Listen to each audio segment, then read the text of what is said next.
everybody, welcome to the Black Sheep Props channel. I'm Steve and I'm here to teach you the tips, tools, techniques, and materials for building your very own super cool EVA foam props. In tonight's episode, EVA Foam Basics, we're going to do a brief overview on the material we use here at Black Sheep Props for every one of our props, and that's EVA foam, or ethylene vinyl acetate. Now, what we're not going to do in this episode is we're not going to answer questions like, what is the copolymer produced when? Or what is the chemical formula for EVA foam? Or what differentiates between open cell and closed cell foam? Boring. What we are going to answer by the end of this episode is the one question that matters, and that's, what is EVA foam? It's cool, that's what it is.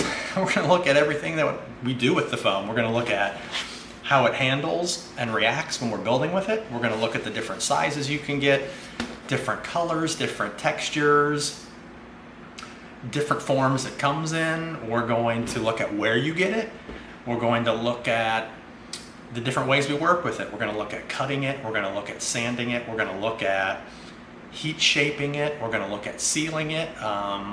A lot of cool stuff. So, a ton of information you'll get in this one episode.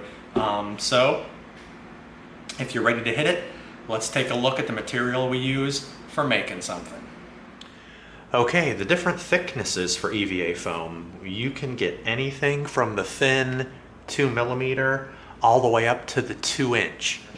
And it's good to have a little bit of everything on hand because different parts are going to require different thicknesses for your parts. We saw thin metal being belt around things. We saw close to half-inch thick foam used for the wall of a helmet. And you can't go wrong by always having a lot of different thicknesses. So get yourself an arsenal of different thicknesses of foam because you'll need it for all kinds of different props. When you buy the normal craft foam from the art supply store, or you buy rolls of EVA foam from different places, you'll get them with smooth texture on both sides. Floor mat foam comes with a smooth side and it comes with a rough side. And due to the way that they've done this, the contact cement doesn't love sticking together. For example, when we'll be building a shield coming up in a while, and when we put the strap on the back of the shield, this is the back of the shield, and we needed to stick our EVA foam strap down on the foam. So where the strap is going to attach to the foam, we have to take the Dremel and take off the top layer and get down to the raw foam so it's the same as this side. And then once we do that, it's a-okay, and we can glue it and stick to it. So EVA foam comes in a ton of different colors, definitely not a shortage of colors, but most of what I do is either the gray floor mat foam or the black.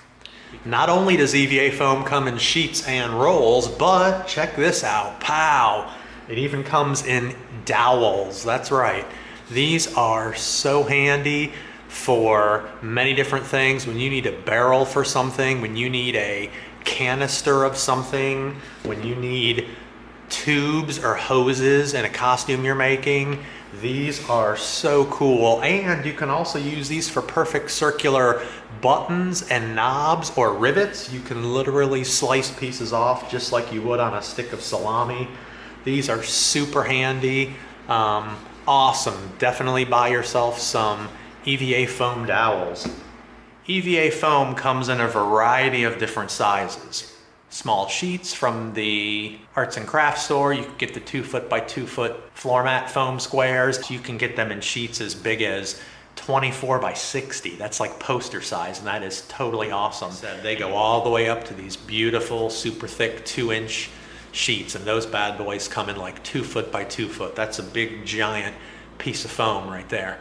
Okay, now you can buy this foam in a variety of places. Most of the floor mat foam that you'll get will be from your local hardware stores. I buy mine at my local Lowe's. They also have it at Home Depot, and I believe they also sell the EVA floor mat foam at a lot of the auto parts stores like AutoZone and things like that. The thinner craft foam you can buy from any arts and crafts store. I buy mine from my local Michael's. We also have AC Moore here. But the place where I buy 95% of my foam, I buy from a place in Texas called TNT Cosplay. They specialize in making foam for cosplay prop makers, and it is the bomb. Excellent quality, they jam. So again, if you go and you buy from TNT Cosplay, tell them that Steve from Black Sheep Props sent you. All right, when it comes to cutting EVA foam, I use 3 different methods. I use the X-Acto knife, I use the box cutter, and I use the bandsaw, which is off of the camera.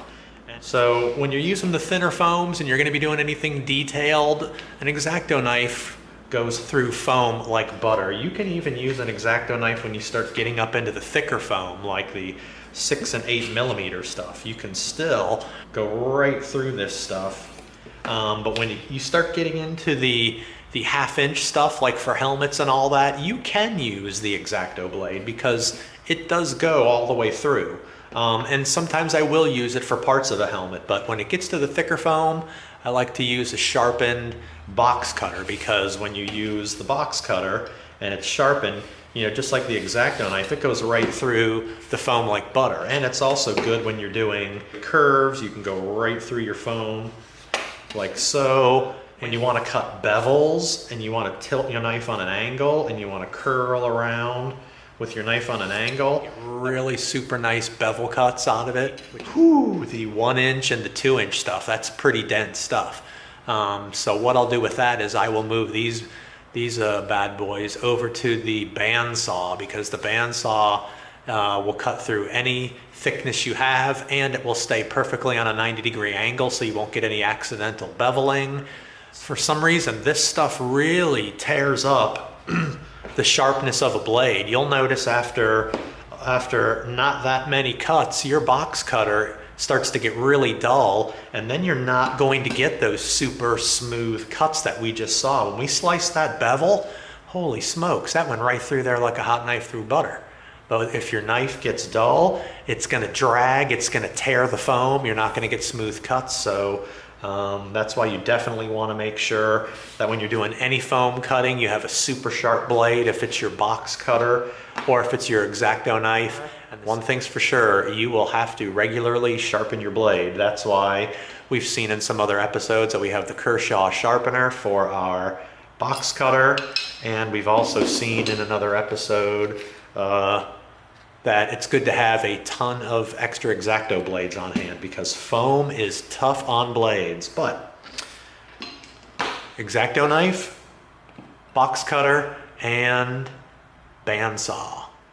Okay, EVA foam is super bendable, as we've already seen through our videos, which is what makes it so cool. It's super tough, but super flexible, so you can do all kinds of cool stuff with it. You can even, when you get into the floor mat foam, you know, it also rolls up. We saw that when we did our night helmet. It definitely rolls up, super strong, but it's also super flexible.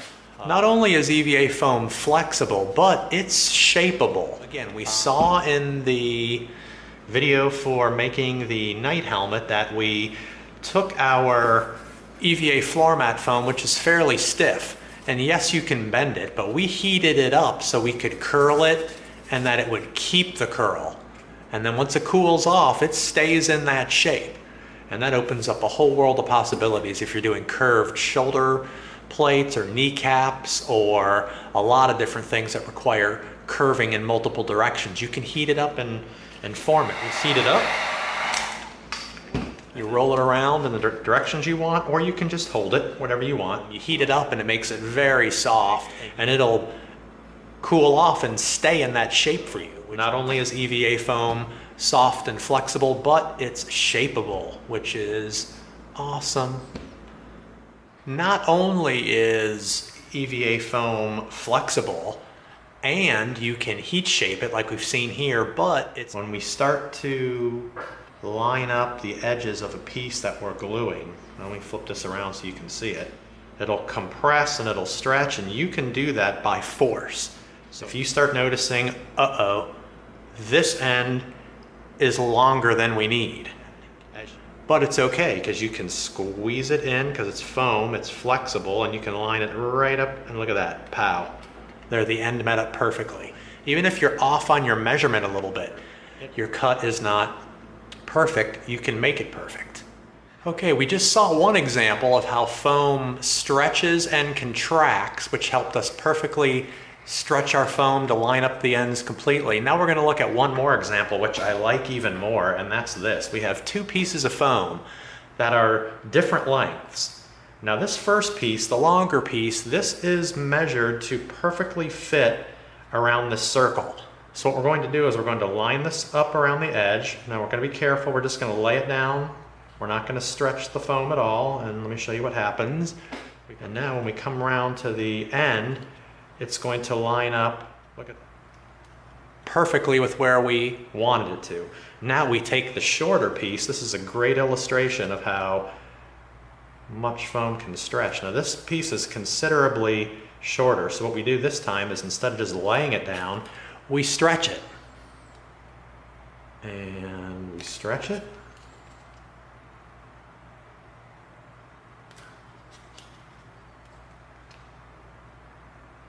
We stretch it, and we stretch it, and look at this.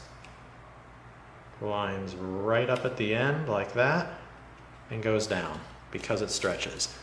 Look at that, perfect. Great example of how elastic foam is. You can have it a little bit too long, and you can attach the end and squeeze it in place. You can have it perfectly measured and lay down perfectly straight, or you can have it way too short and you can stretch every bit of the way and have it line up perfectly. Okay, now we're going to look at the fact that foam is sandable. We're going to show dremeling the edge, and we're going to show sanding it with the sanding sticks, and obviously before we do that, use dust mask. And you can use a really rough bit, which is going to tear off a lot of material.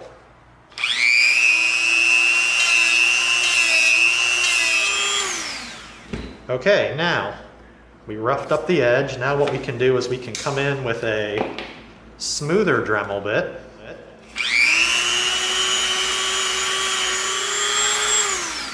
Okay, so that took it down to a smoother level. Now what we're going to do is we're going to come in with our sanding sticks. We're going to start with our 220. Now we're going to come in with our 320. That is a very nice smooth edge now compared to the square edge on this side. Very nice. Okay, now we're going to take a quick look at the fact that not only can you sand foam, but you can seal it. And what we're talking about is heat sealing. And we've seen this in every one of our videos. Very simple. The surface of the foam is dry and very porous feeling, and it looks very matte finish. It doesn't have a gloss to it, but when you get the heat gun going, here's an example of how after we sand it, what we're going to do is we're going to come in and we're going to hit right on here and see if you can see this changing in the video. See that? Look at how that's glossing over. You see on the foam there how it's turning to gloss?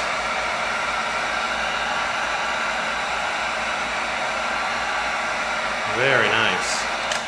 So as you can tell, that gave it a little bit of a glossy feel. Look at that. The surface of the foam tightens up and it really smooths it out. Look at the difference. Now what we're going to do is we're going to come over to this piece. Let's get the heat gun raging, which it does because that thing is a monster. We can't say it enough. Be careful with that thing. Let's see if we can catch this on the video, if we can see the way that the surface changes from the dull. Look at that. Look at that. Holy smokes. See that? Beautiful. Look at that. That's simple. Look how glossy it is now. It really tightened the surface up and it glossed it over, and here on the end you can see that it's still dry and matte finish. This way you're preparing the surface for paint. You're glossing it over, it's getting smoother. It definitely feels smoother on this side than this side.